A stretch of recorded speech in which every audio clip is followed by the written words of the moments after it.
इतने बड़े हैं प्रभु कि जो भी बड़ा होता है इनकी बड़ाई से होता है।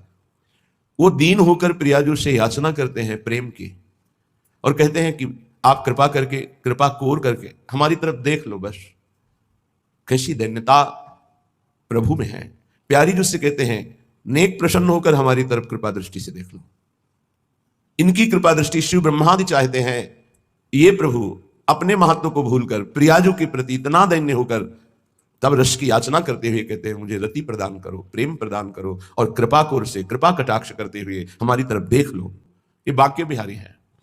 तो इनका व्रत भी बांका है, निराला ही है, अद्भुत है। ये प्रियाजू की रुचि लेकर के चलते हैं। यहां भाव क्या दिखा रहे हैं? सेवक को अपने स्वामी की रुचि क्या है, इस समय रुख क्या है? मन मन की रुचि जान नेह विधि अनुसार है।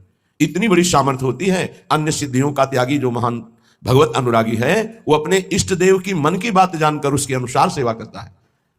यही लालजू आचरण करके दिखा रहे हैं। प्रियाजू के भावों की तरफ देखते रहते हैं, उनके इशारे और उनकी रुचि के अनुसार चलते हैं, और अपने कर कमल से स्वयं श्रृंगार सेवा करते हैं। और ये इनके परम सुख का स्वरूप है। जब सखियां मना कर देती हैं कि ये हमारी सेवा है, तो सखियों की चरण वंदना करते हैं कि आपको तो नित्य प्रियाजू की सेवा प्राप्त होती है, आप कृपा करके आज मुझे प्रदान कीजिए। वही सेवा, वही नाम, वही धाम, वही प्रियाजू आचार्य कृपा से अपने को प्राप्त हुई है।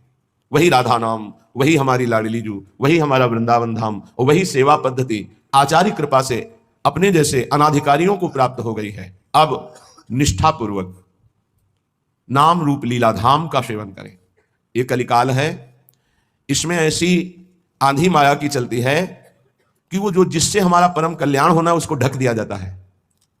वैसे इसे अज्ञान की आंधी कहते हैं, पर लोकवत दिखाई देता है ज्ञान, और जिससे हमें परम पद मिलता है, भगवत प्राप्ति होती है, उसको ढक दिया जाता है। और जहां हमें बार बार जन्म मरण का भटकाव ही मिले, ऐसे हमें साधनों में लगाया जाता है।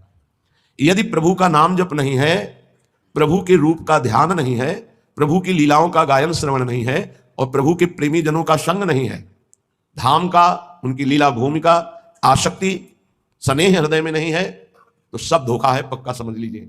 खूब साधन पथ पे चल के आपको ये बात बता रहे हैं।